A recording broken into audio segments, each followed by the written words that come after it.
ब्रह्मानन्दं परमसुखदं केवलं ज्ञानमूर्तिं द्वन्द्वातीतं गगनसदृशं तत्त्वमस्यादिलक्ष्यम् एकं नित्यं विमलमचलं सर्वधि साक्षिभूतं भावातीतं त्रिगुणरहितं सद्गुरुं तं नमामि। शाश्वत आणि सनातन गुरुपीठ माझे सद्गुरू आदिगुरु भगवान दत्तात्रेय, माझे सद्गुरू डॉक्टर गुरुनाथ विश्वनाथ मुंगळे यांच्या चरणी सर्वप्रथम मी नतमस्तक। सद्गुरुनाथ महाराजांच्या सहवासात आल्यावर प्रत्येकाला येणारे अनुभव हे इतके वेगवेगळे होते आणि प्रत्येकाच्यात होणारा असा आमूलाग्र बदल हा असा काही होता की बघणाराही थक्क व्हायचा आणि त्यांच्या सहवासात असलेल्या प्रत्येकाला वाटायचं, अरे हा माणूस आधी कसा होता आणि आता कसा झाला। बरं, याच्यासाठी कुठेही अट्टाहास नसायचा सद्गुरूंचा, ना कधी आग्रह असायचा किंवा मी कुणी मोठा आहे आणि तुम्हाला मला शिकवायचंय अशी तर भावना कधीच कुठे नव्हती। एकच होतं ते त्यांचं स्वतःचं चैतन्यदायी व्यक्तिमत्व की जे परमात्म तेजाने पुंजाळलेलं होतं आणि तिथं येणाऱ्या प्रत्येकाला ओढ लागायची त्या चैतन्याची, वेड लागायचं त्या चैतन्याचं आणि मग शब्दा वाचूनच काम होऊन जायचं, प्रत्येकाच्यात बदल होत जायचा। त्यांच्या हातातल्या फिरणाऱ्या जपमाळेबरोबर आपलंही मन त्या भगवंताच्या नामासाठी फिरत राहायचं आणि त्यांच्या ध्यानाच्या मूर्तीकडे बघत, त्यांच्या ध्यानाच्या अवस्थेकडे बघत ते जेव्हा ध्यानमग्न असत तेव्हा त्यांच्याकडे बघताना असं वाटायचं की अरे ही इतकी सुंदर अवस्था आपल्याला क्षणभर तरी मिळाली तरी आयुष्याचं सार्थक होईल आणि मग नकळत तसा प्रयत्न सुरू व्हायचा। त्यांच्या पोथी, त्यांचं नाम, त्यांचा जप, त्यांचं परमेश्वराच्या अस्तित्वाबद्दल असलेलं आग्रही मत, त्यांचा अनुभव, त्यांची प्रचिती, त्यांचा साक्षात्कार आणि त्यांच्या मुखातून येणारी ती अमृतवाणी, या सगळं शब्दाबाहेर आहे। श्री गुरुचरित्रामध्ये याच्यासाठी एकच ओवी आहे, श्री गुरु म्हणजे अक्षरे दोन, अमृताचा समुद्र जाणं, आणि या समुद्रात डुंबणाऱ्या प्रत्येकाला त्या अमृताची चव चाखायला मिळाली। सद्गुरूंकडे येताना प्रत्येकाच्या मनात लौकिकाच्या समस्या, कटकटी, वादळं, माझंच असं का, मलाच असं का, ह्या सगळे प्रश्न असायचे। पण त्या उमऱ्यापाशी आलं की जणू बाहेर आपण चप्पल काढतानाच हे सगळं तिथंच काढलं जायचं आणि मग आत आल्यावर फक्त उरायचं ते त्यांचं सुंदर अस्तित्व आणि आपल्या आत असणाऱ्या त्या उदासीनतेला, त्या त्रासाला, त्या वैतागाला तिथं जागाच राहायची नाही। जणू त्या सगळ्यावर आवरण राहायचं त्या सद्गुरूंच्या सहवासाचं आणि त्या परमात्म्याच्या अस्तित्वाचं। आणि हे सगळे अनुभव हे प्रत्येकाने भरभरून घेतले। मग तो रिक्षावाला असू दे, मग तो एखादा दारावरनं जाणारा माणूस असू दे, तो एखादा लहान मुलगा असू दे, एखादा तरुण असू दे, एखादी तरुण स्त्री असू दे, मुलगा असू दे, एखादे संसारी स्त्री पुरुष असू देत, वृद्ध असू देत, जपी तपी संन्यासी कुणीही असू देत, त्या प्रत्येकाला आपलं निधान इथंच आहे याचा साक्षात्कार मात्र तिथं व्हायचाच व्हायचा आणि त्यांच्या मुखातनं आलेली वाणी ही कधीच खोटी व्हायची नाही आणि ते म्हणायचे की मी चेष्टेत जरी बोललो तरी ते खरं होतं आणि त्याची प्रचिती आपल्या प्रत्येकाने घेतलेलीच आहे। सद्गुरूंच्या सहवासात अनेक गोष्टी शिकायला मिळाल्या, छोटे छोटे प्रसंग व्हायचे, पण आपण जे लौकिकामध्ये आपले काही असे एक संकेत असतात किंवा वागण्याची एक पद्धत असते किंवा आपल्याकडे एक अशा पद्धतीनेच असं वागायचं असतं असं एक आपण गृहीत धरलेलं असतं, ते सगळं तिथं फोलच होऊन जायचं। एकदा काय झालं की सुरुवातीला सद्गुरूंकडे वय असेल 23-24, सद्गुरूंकडे जायचो ते काहीतरी वेगळं कुतूहल, काहीतरी एक चमत्काराच्या अपेक्षा, प्रत्येकाचंच असं होतं की काहीतरी चमत्कार किंवा काहीतरी असं खूप काहीतरी वेगळं किंवा काहीतरी असं काहीतरी भव्य दिव्य असे किंवा एका त्या चमत्काराच्या काठीने आपलं सगळं आयुष्य बदलून जाईल आणि या सगळ्या आपल्या कटकटी त्रासातनं आपली मुक्तता होईल, असं काहीतरी डोक्यात घेऊन येणाऱ्या प्रत्येकाला कसं ते शांत करायचं. आणि हे चमत्काराचं जग नाहीये, तर इथं परमेश्वराची निष्ठा, तुमची शांतता आणि तिथं असलेला तुमची निष्ठा, तुमची भक्ती आणि तुम्ही करत असणारी उपासना, याला जास्त महत्व आहे. आणि हे सगळं आयुष्यात येणारं वादळ, हे शमवायची ताकद त्यात आहे, हे मात्र नक्की कळायचं.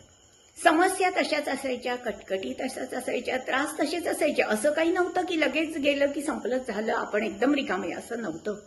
पण तरी सुद्धा त्या कटकटीला, त्या समस्येला, त्या त्रासाला, त्या वैतागाला असं एक मिळायचं की ते सगळं शांत व्हायचं आणि ते सगळं पेलण्याची आणि ते सगळं सोसण्याची अशी एक ताकद त्या सद्गुरूंच्या सहवासात मिळायची की आपलं असलेलं जगच उजळून जायचं आणि त्यांच्या चैतन्याने उजळलेले असंख्य जीव त्या भक्ती मार्गाच्या प्रवाहात त्यांचं बोट धरून जात राहायचे.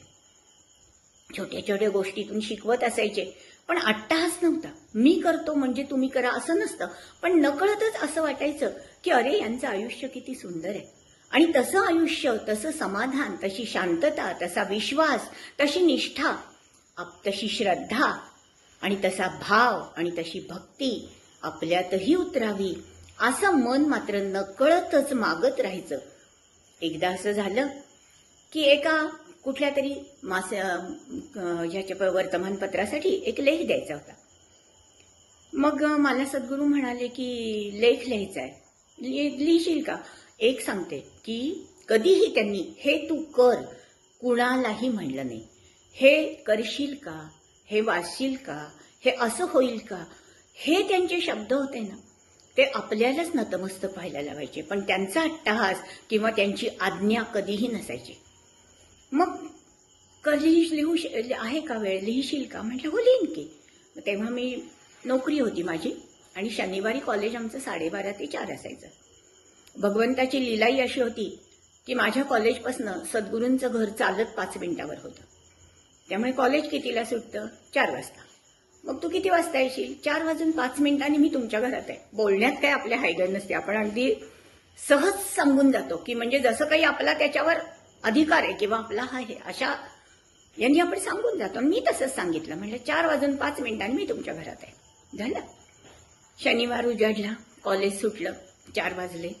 मैत्रीण भेटली, गप्पा रंगल्या. कुठले 4 झाले, 4:05 झाली, 4:15 झाले, 4:30 झाले. 4:45 मला भान आलं आणि मी धावत त्यांच्या घरी गेले धावत भरभर. नेहमी असं की जिना चढून वरती गेलं की ते चैतन्यमयी रूप आपल्याला दिसायचं. त्याच्या ओढीने धावायचं पळायचं. मग गेले, समोर बघितलं, नमस्कार केला. म्हटलं लिहायचंय ना, चला की. कुठे लिहायचंय, काय लिहायचंय? म्हटलं अहो, तुम्हीच म्हणलात की आपल्याला लेख लिहायचाय. मग मी काय म्हणलं होतं? तर तू किती वाजता येणार होतीस? 4:05. आता किती वाजले? 4:45. म्हटलं जरा मैत्रीण भेटली, वेळ झाला. काय, अगदी सहज. म्हणजे असं तेव्हा ते काही व्यवधानही नव्हतं आणि काही ते समजतही नव्हतं. तर त्यांनी फक्त माझ्याकडे बघितलं, आता वेळ संपली, लिहायचं नाहीये. आणि त्या क्षणी जाणीव झाली की आयुष्यामध्ये वेळेला किती महत्व असतं आणि आपण आपल्या आयुष्याचा परत कधीही न येणारा वेळ किती सहजपणे घालवतो, हे त्या क्षणी कळलं. आणि तिथपासून मग वेळ पाळण्याची परंपरा सुरू झाली.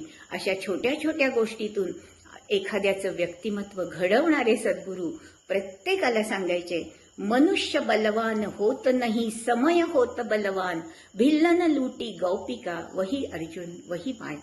ह्याची कथा अशी आहे की महाभारतात श्रीकृष्णांचं निजानंद गमन झाल्यानंतर मग अर्जुनावर अशी धनुर्धारी अर्जुनावर अशी जबाबदारी सोपवली की गोपिकांना घेऊन यायचंय. अर्जुनाच्या धनुर्धारीपणावर तर कोणाचीच शंका नाही आणि तेही गेले, गोपिकांना घेऊन यायला लागले. पण आता त्यांचं सामर्थ्य, त्यांच्या पाठीमागे उभी असलेली शक्ती आणि त्यांचं बल हे मात्र तिथं सगुण रूपात नव्हतं, त्यामुळं भिल्लांनी गोपिकांना लुटलं आणि त्याच धनुधारी अर्जुनाचे बाण काही कामी आले नाहीत. म्हणून सद्गुरू म्हणायचे, मनुष्य बलवान होत नाही, समय होत बलवान. आपण नाही बलवान. हा वेळ हा सगळ्यात महत्वाचा आहे आणि तो वेळ कसा पाळायचा आणि कसा घालवायचा याचं एक सुंदर धडा सद्गुरूंकडनं मिळाला आणि तो आपल्या सगळ्यांशी, आपण सगळ्यांना तो सांगण्यासाठी मला खूप आनंद होतो. आणि असेच आपण अनेक क्षण सद्गुरूंच्या सहवासातले आपण एकमेकामध्ये सांगूया, बोलूया. आणि त्याच्यासाठी मी आपल्याला सांगते की दर गुरुवारी थोडा वेळ का होईना सद्गुरूंच्या आठवणी जागवायचा असा एक छोटासा प्रयत्न करत आहे. आपण गोड मानून घ्याल.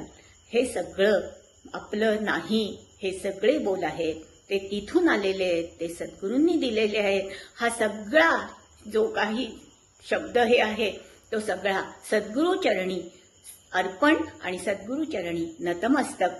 सद्गुरुनाथ महाराज की जय.